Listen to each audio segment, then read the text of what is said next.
کہ میں نے اس جگہ غرور و تکبر کیا جہاں متقی اور پرہیزگار لوگ عاجزی اور انکساری اختیار کرتے ہیں.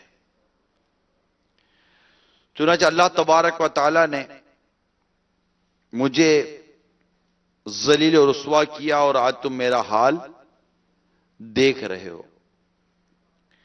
میرے میٹھے میٹھے اور پیارے پیارے اسلامی بھائیوں اور مدنی چینل کے ناظرین، آج جو ہم سبق سیکھ رہے ہیں یا جو موضوع ہم لے رہے ہیں، آپ یوں سمجھے کہ آج جو ہمارا سبق ہے وہ خود کو تکبر سے بچانا ہے، غرور سے بچانا ہے،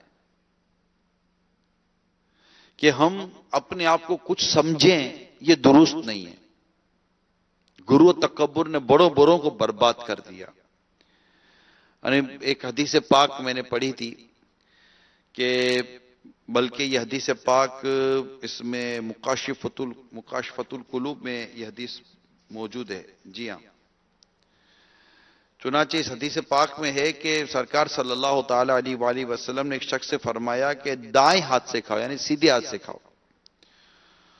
اس نے کہا میں دائیں ہاتھ یعنی سیدھے ہاتھ سے نہیں کھاتا یا نہیں کھا سکتا یا نہیں طاقت رکھتا. تو اس نے جو یہ جواب دیا تھا نا، یہ عذرائے تکبر دیا تھا. تو سرکار صلی اللہ تعالی علیہ وسلم نے ارشاد فرمایا تو طاقت نہیں رکھے گا. اس شخص کو دائیں ہاتھ سے سیدھا ہاتھ سے نہ کھانے میں تکبر رکاوٹ بنا. تو سرکار صلی اللہ تعالی علیہ وسلم نے کچھ بھی ارشاد فرما دے کہ ٹھیک ہے پھر سیدھا ہاتھ نہیں. تو ہوا یہ کہ سرکار صلی اللہ تعالی علیہ وآلہ وسلم جو ارشاد فرما، اس کے بعد کبھی بھی وہ اپنا سیدھا ہاتھ استعمال نہیں کر سکا.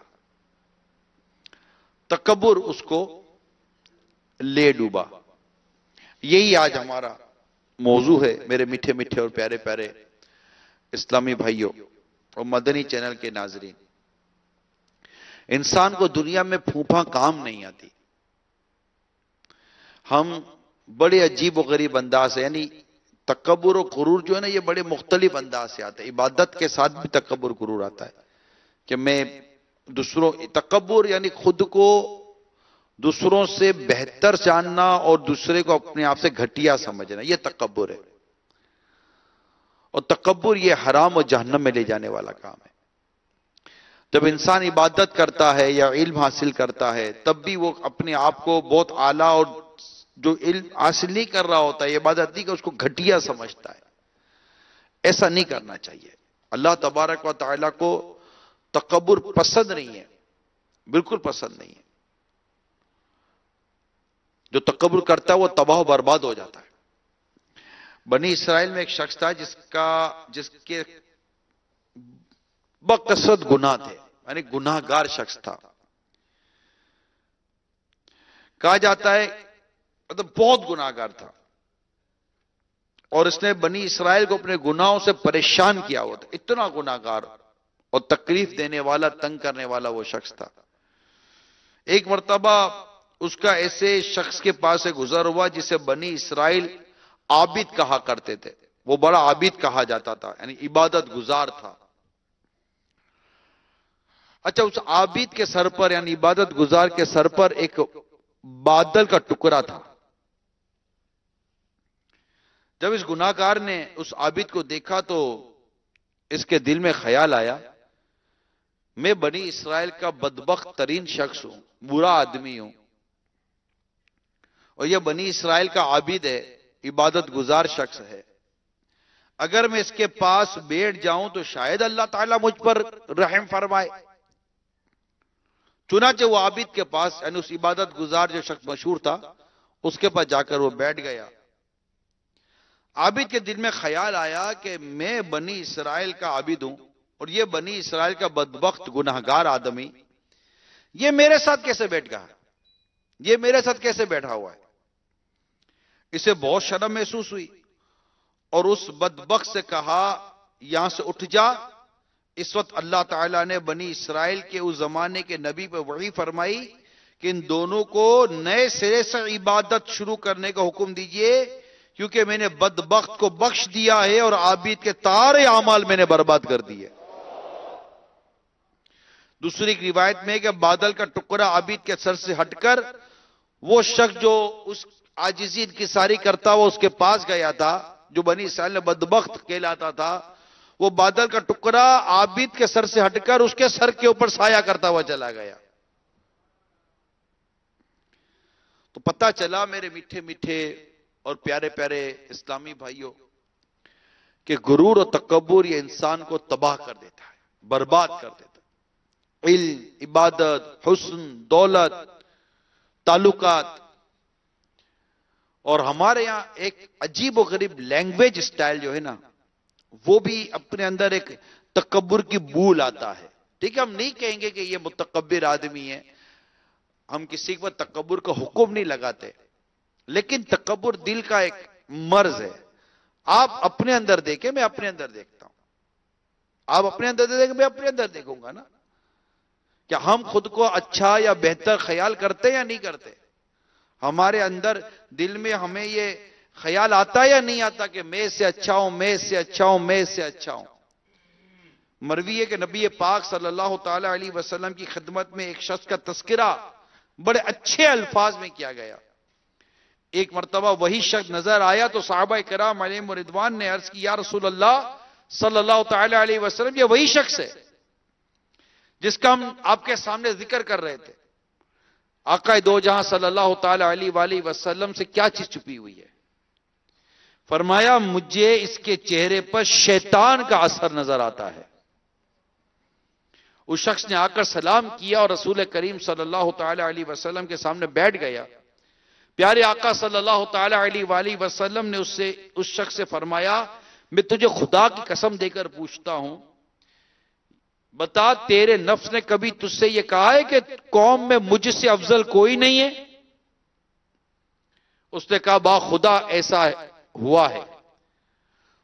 اور آقا صلی اللہ تعالی علیہ وسلم نے اپنے نور نبوت سے اس کے دل میں موجود تکبر کا اثر اس کے چہرے پر دیکھ لیا. تو یہ اپنے آپ کو بہتر سمجھنا جو ہے نا، اور دوسرے کو گھٹیا سمجھنا، بس یہ ہے آج کا ہمارا سبق کہ اس سے ہم کو بچنا ہے. میں سب سے برا ہوں، نگاہ کرم ہوں. اللہ تعالیٰ کے حضور کون مقبول ہے یہ ہم نہیں جانتے. کوئی گناہگار کو اس وجہ سے ہم حقارت کی نظر سے دیکھیں، کیا پتا کل وہ نیکوکار بن جائے اور حقارت کی نظر سے دیکھنے والا یہ برباد ہو جائے، تباہ ہو جائے. غرور تکبر ہرگز یہ انسان کو زیب نہیں دیتا، یہ انسان کو تباہ برباد کر کے رکھ دیتا ہے. مجھے ایک بڑا مشہور واقعہ یاد آ رہا ہے. مجھے ایک بڑا مشہور اور معروف واقعہ یاد آ رہا ہے. واقعہ کچھ یوں ہے کہ ایک مالدار شخص اپنے گھر میں کھانا کھا رہا تھا بیوی کے ساتھ بیٹھ کر. اتنے میں دروازہ بجا تو جا کر دیکھا تو وہ بیوی گئی. کون ہے؟ تو کہا کہ کوئی مانگنے والا آیا ہے، غریب ہے، کوئی مسکین سا آدمی تھا. وہ اٹھا اور اس نے جو اس کو ذلیل کیا نا، اور جھاڑ کر ذلیل کر کے اس کو اس کے گھر سے نکالا نا، جو بھی اس نے بولنا تھا بولا. بات آئی گئی ہو گئی. تھوڑے عرصے کے بعد وہ دونوں میاں بیوی میں طلاق ہو گئی، جدائی ہو گئی. اس نے دوسرے سے شادی کر لی. جب اس نے دوسرے سے شادی کی تو اس کے ساتھ زندگی گزارنے لگی. اسی طرح ایک دن کھانا کھا رہے تھے تو کھانا کھاتے ہوئے پھر دروازے میں آواز آئی، کسی نے دستک دی. وہ شخص پھر اٹھ کر گیا اور بلکہ اس کی بیوی اٹھ کر گئی. اور جیسے دروازہ کھولا اور جب تو دروازے پر ایک غریب اور فقیر اور مسکین آدمی تھا. اس کو دیکھ کر اس عورت کی چیخ نکل گئی اور بے ہوش ہو گئی. جب اس کو ہوش آیا تو اس کے شوہر نے کہا کہ کیا ہوا؟ کہا میں نے بڑی عبرت دیکھی۔ کہا کیا عبرت دیکھی؟ کہا جو دروازے پر جو مانگنے والا آیا تھا یہ میرا سابق شوہر تھا۔ تو بولا کیا ہوا تھا؟ بولا ہوا یہ تھا کہ جب میں اس کی زوجیت پہ تھی، جب میں اس کی بیوی تھی تو ہمارے گھر پر ایک فقیر آیا تھا، میں نے اس کو دیکھا نہیں تھا فقیر کو، مگر میرے شوہر نے، یہ سابقہ شوہر نے اس کو بڑا ذلیل کیا، بڑا رسوا کیا، اس کو بڑی حقارت سے اس کو جھاڑا اور اس کو ڈانٹ کر نکال دیا، بھگا دیا، اور اس کے بعد اس پر برا وقت آیا اور وہ ہم دونوں میں بھی جدائی ہو گئی، اور آج وہی میرا مالدار سابقہ شوہر ایک فقیر بن کر تمہارے دروازے کے باہر کھڑا ہے۔ یہ سن کر وہ آدمی جس کا دوسرا شوہر تھا وہ مسکرا رہا تھا۔ کہا آپ مسکرا کیوں رہے ہیں؟ کہا نیک وقت تو نے مجھے پہچانا نہیں۔ کیا ہوا؟ کہا میں وہی فقیر ہوں جس کو اس نے گھٹیا کر کے باہر نکالا تھا، میں وہی ہوں۔ اللہ تعالیٰ نے مجھے مالدار کر دیا اور اس کو محتاج بنا دیا۔ تو ہمیں نہیں پتا میرے میٹھے پیارے اسلام بھائیوں کہ اللہ تعالیٰ کو کون سی بات ہماری بری لگ جائے، ہم اپنا کون سا ایسا جملہ منہ سے نکال دیں۔ یہ ہوتی ہے بعدوں کا تڑیا مارتے لوگ، ابے جانتا نہیں ہے میں مسل کے رہوں تو مسل کی چوٹی کی طرح مسل کے رکھ دوں گا۔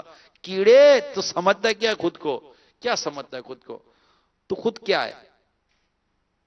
ناپاک قطرے سے پیدا ہوا ہے اور تیرا آخر مرداری ہے، اور ہے کیا؟ ارے اپنے پیٹ میں نجاست لے کے گھومنے والے کو کیا تکبر لائق ہے؟ ہم لوگوں کو کب تکبر لائق ہے؟ میٹھے میٹھے پیارے اسلام بھائیوں، کیوں اتنی دھمکیاں دیتے رہتے ہیں، اتنی دھونس دیتے رہتے ہیں؟ ابے اس کو بلا لوں گا، اس کو۔ اچھا یہ بھی مصیبت یہ کہ جتنی تڑیاں دیتے نا اپنے اندر تو کوئی تپڑ ہے ہی نہیں، سارے تعلقات پر بیٹھے ہوئے ہوتے ہیں۔ اس کو بلا لوں گا، اس کو بلا لوں گا، اس کو بلا لوں گا۔ تیرے میں کوئی دم ہی نہیں ہے تنکے شاہ، تو سب کو بلانے کا بھی تلا ہوا ہے۔ اس سے تعلقات تو بلا لوں گا، اس سے تعلقات تو بلا لوں گا۔ کوئی سیاستدان تعلقات میں آ گیا، پولیس والا تعلقات میں آ گیا، فلاں آدمی تعلقات میں آ گیا، مالدار تعلقات میں آ گیا۔ اس کی وجہ سے ہم تڑیاں مارتے رہتے ہیں، بدماشیاں کرتے رہتے ہیں، اور لوگوں کو گھٹیا سمجھتے ہیں، لوگوں کو ذلیل اور رسوا کرتے رہتے ہیں۔ اللہ ہمارے حال ذات پر رحم فرمائے اور ہمیں غرور سے، تکبر سے بچائے۔ اگر اللہ نے عبادت کی توفیق دی بھی ہے تو اسی کے کرم سے ہی سجدہ کر رہے ہیں نا۔ تکبر کس چیز کا؟ اپنا کمال کیا ہے کہ ہم تکبر کریں؟ اپنا کمال کیا ہے؟ بلکہ عاجزی کریں، انکساری کریں۔ اگر عبادت کرتے ہیں، اگر ہمیں اعتکاف کی سعادت ملی، ہمیں نماز کی سعادت ملی، ہمیں روزے کی سعادت مل رہی ہے، ہمیں مسجد میں آنے کی سعادت مل رہی ہے، تو اس پر ہم اللہ تعالیٰ کا شکر ادا کریں، نہ کہ تکبر کریں کہ میں نے کیا، میں نے کیا، جناب میں تو یوں کر رہا ہوں، جناب میں تو یوں کر رہا ہوں، یہ تو یہ بھی نہیں کر رہا، یہ تو یہ بھی نہیں کر رہا۔ کیوں کسی کی غیبتوں میں پڑتے ہو؟ کیوں تکبر کی طرف بھاگتے ہو؟ کیوں عاجزی انکساری سے دور بھاگتے ہو؟ اگر تم نے سجدہ کیا ہے تو اللہ نے توفیق دی تو سجدہ کیا، تم نے چندہ دیا تو اللہ نے توفیق دی تو تم نے چندہ دیا، تم نے تسبیح پڑھی تو اللہ نے توفیق دی تو تم نے تسبیح پڑھی، تم نے امامہ سجایا تو اللہ نے توفیق دی تو تم نے امامہ سجایا ہے، تم نے داڑھی سجائی ہے تو اللہ نے توفیق دی تو تم نے داڑھی سجائی ہے۔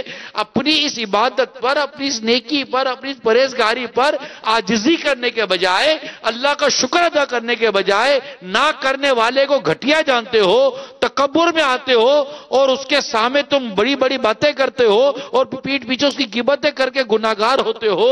اللہ کے آگے معافی مانگو، اللہ کے آگے عاجزی کرو، اللہ کا شکر ادا کرو کہ اس نے ہمیں توفیق دی ہے کہ ہم یہ عبادت کر گزرتے ہیں، اور وہ قبول کر لے، وہ قبول فرما لے۔ سب سے بڑھ کر بات یہ ہے کہ اللہ تعالیٰ قبول فرما لے، اور ہم جانتے نہیں ہیں کہ ہمارا کون سا عمل اللہ تعالیٰ نے قبول کیا ہے، ہم جانتے ہی نہیں ہیں۔ اللہ ہمیں انکساری اور عاجزی عطا فرمائے کہ جو اللہ کے لیے عاجزی کرتا ہے اللہ تعالیٰ اسے بلندی عطا فرماتا ہے۔ اللہ کوئی کام لیتا ہے نا، دین کا کام لیتا ہے تو یقین مانیے دین کا کام یہ قابلیت سے نہیں ہوتا، دین کا کام صرف اس کی توفیق سے ہوتا ہے۔ قابلیت کیا بیچتی ہے؟ بڑے بڑے عقل مند لوگوں کو ایک ہلکا سا جھٹکا لگتا ہے، پاگل خانے میں داخل ہو جاتا ہے، عقل چلی جاتی ہے، بولتے بولتے گنگا ہو جاتا ہے، دیکھتے دیکھتے اندھا ہو جاتا ہے۔ ہماری اوقات کیا ہے یار؟ اپنی اوقات تو ہم پہچانے۔ پیٹ میں گڑبڑ ہو جائے، آدمی روڈ کے بیچ میں نجاست کرنے بیٹھ جائے، ہماری اوقات ہے ہی کیا؟ حسن پر ہم ناز کریں، کس نے دیا حسن؟ اگر حسن ہے تو کس نے دیا؟ اللہ نے۔ صحت پر تم تکبر کرتے ہو، صحت تمہیں کس نے دیا؟ اللہ نے۔ دولت پر تکبر کرتے ہو، تمہیں دولت دی کس نے؟ اللہ نے۔ عزت پر تکبر کرتے ہو، تمہیں عزت دی کس نے؟ اللہ نے۔ علمیت پر تکبر کرتے ہو، تمہیں علمیت دی کس نے؟ اللہ نے۔ تمہارا ہے کیا؟ جو کچھ دیا اللہ نے دیا ہے، اللہ کے دیے پر اس کا شکر ادا کرنے کے بجائے تم تکبر کرتے ہو، خود کو بڑیا سمجھتے ہو، لوگوں کو گھٹیا سمجھتے ہو، سامنے والے کو۔ چھی، گندی عادت ہے یہ، چھی ہے، چھی۔ عاجزی کرنا اللہ تعالی ہمیں نصیب فرمائے، انکساری کرنا اللہ تعالی ہمیں نصیب فرمائے، لوگوں سے نرمی سے بات کریں، اپنی عاجزی کے بازو بچھائیں، پھونپا نہ کرے میرے میٹھے میٹھے پیارے پیغام بھائیو، میں نہ کرے، میں یوں کر دوں گا، میں یوں کر دوں گا، میں ایسا، میں ویسا، میں نے یہ کیا، میں نے یہ کیا۔ ارے کیا میں لگا کر رکھی ہے بھائی، خدا کا خوف کر۔ یہ میں جو بکری زیادہ کرتی ہے، نظروں میں آتی ہے، چھوڑی جلدی پھرتی ہے اس کے اوپر۔ اپنی گفتگو میں کو اچھا لگتا ہے ہمیں؟ جناب میں نے تو اس کی شادی کرا دی، میں نے تو اس کا یہ کرا دیا۔ کیا کرایا؟ اللہ نے مال دیا تو کرایا نا بھائی، غریب آدمی تھا تو کچھ کر سکتا تھا؟ اللہ تعالیٰ توفیق دیتا ہے، اللہ تعالیٰ ہمت دیتا ہے، اللہ تعالیٰ نے ہم کو یہ سب کچھ کیا تو ہم نے یہ سب کیا نا۔ اللہ نہ دیتا تو کیا کر لیتے؟ ایک شخص نے برسوں اپنے رب کی عبادت کی، برسوں رب کی عبادت کی، اور دعا کرتا ہے، اللہ دعا قبول نہیں فرماتا۔ مطلب اس کے سامنے دعا کی قبولیت کے آثار ظاہر نہیں ہوتے۔ یا ربی پکار رہا ہے، مگر اس کی وہ دعا قبول ہوتی اس کو نظر نہیں آ رہی۔ کہتا ہے یا اللہ میں تیری 20 سال سے، اتنے سالوں سے تیری عبادت کر رہا ہوں، تو میری دعا قبول نہیں فرماتا۔ بھئی اس کی زبان سے یہ نکلا اور فوراً رحمت الہی نے اس کو تھام لیا اور اپنے رب کے حضور سجدہ کر کے معافی مانگتا ہے، مولا معاف کر دے، میں نے تیری کیا عبادت کی؟ میں تو ننگا پیدا ہوا تھا مولا، مجھے تو تن ڈھانپنے کو کپڑا تو نے دیا، طہارت کے لیے پانی تو نے دیا، تیری بارگاہ میں کھڑا ہو سکوں پاؤں میں طاقت تو نے دی، زبان سے ذکر کرنے کی توفیق تو نے دی، عبادت کرنے کی توفیق تو نے دی۔ مولا میرا تو کمال ہی کچھ نہیں ہے، جو کچھ کیا تیری توفیق سے کیا۔ غیب سے آواز آئی، میرے بندے تیرے 20 سال کی عبادت ایک طرف، تیرے لمحے کی عاجزی ایک طرف، اس لمحے بھر کی عاجزی کے صدقے تیری 20 سال کی عبادت قبول کی جاتی ہے۔ میرے میٹھے میٹھے پیارے پیارے اسلام بھائیوں، اگر ہم مسجد میں ہیں تو اللہ کا شکر ادا کریں، تکبر نہ کریں، غرور نہ کریں، کسی کو گھٹیا نہ سمجھیں کہ اللہ نے ہمیں توفیق دی، ہم یہاں ہیں۔ اگر ہم بیان کرتے ہیں، بیان سنتے ہیں، نیکی کے کام کرتے ہیں، صدقہ و خیرات کا کام کرتے ہیں، تلاوت کرتے ہیں، عبادت کرتے ہیں، ریاضت کرتے ہیں، اللہ تعالیٰ کا شکر ادا کریں کہ اللہ تعالیٰ نیکی کی توفیق دیتا ہے تو بندہ نیکی کر سکتا ہے، ورنہ بندہ نیکی نہیں کر سکتا۔ اور عاجزی کرے، انکساری کرے، کوئی دباتا ہے دب جائیں، کوئی حرج نہیں ہے، دب جائیں، دبانا درست نہیں ہے، ظالم نہیں بنے، متکبر نہ بنے۔ اللہ کریم ہم سب کو نیکی اور پرہیزگاری کی توفیق عطا کرے، عاجزی کے اللہ تعالیٰ میں توفیق عطا کرے، اور ہم سب کو تکبر کی آفتوں سے اللہ تعالیٰ محفوظ فرمائے۔ تکبر یہ شیطان نے کیا تھا، تکبر یہ شیطانی عمل ہے۔ شیطان کہتا ہے انا خیر منہ، شیطان اللہ جب شیطان نے آدم علیہ السلام کو سجدہ نہیں کیا تو اس کو جب کہا گیا تو کہتا انا خیر منہ، میں اس سے بہتر ہوں۔ کس سے؟ آدم علیہ السلام سے، خود کو بہتر جانتا ہے۔ خلقتنی من نار وخلقتہ من طین، کہ خلقتنی من نار، مجھے آگ سے بنایا، وخلقتہ من طین، اور اسے مٹی سے بنایا، تو میں آگ سے ہوں، آگ وہ بلندی کی طرف جاتی ہے، مٹی نیچے کی طرف آتی ہے۔ قرآن کہتا ہے ابا واستکبر، اس نے تکبر کیا، وکانا من الکافرین، اور کافروں میں سے ہو گیا۔ اللہ تعالی ہمیں تکبر سے بچائے۔ بس آپ دعا کرتے رہیں، اللہ سے معافی مانگتے رہیں، یا اللہ مجھے بڑے بول سے بچا، مجھے بڑا مطلب کہ یوں تکبر کرنے سے بچا، لوگوں کو گھٹیا سمجھنے سے بچا، بس مجھے اللہ تو عاجزی عطا کر، عاجزی عطا کر، عاجزی۔ اللہ سے عاجزی کا سوال کیا کرو۔ اللہ کریم ہم سب کو ڈھیروں ڈھیر عاجزی عطا فرمائے اور تکبر کی آفتوں سے اللہ تعالیٰ ہمیں محفوظ فرمائے۔ آمین بجاہ النبی الامین صلی اللہ تعالیٰ علیہ وآلہ وسلم۔ صلو علی الحبیب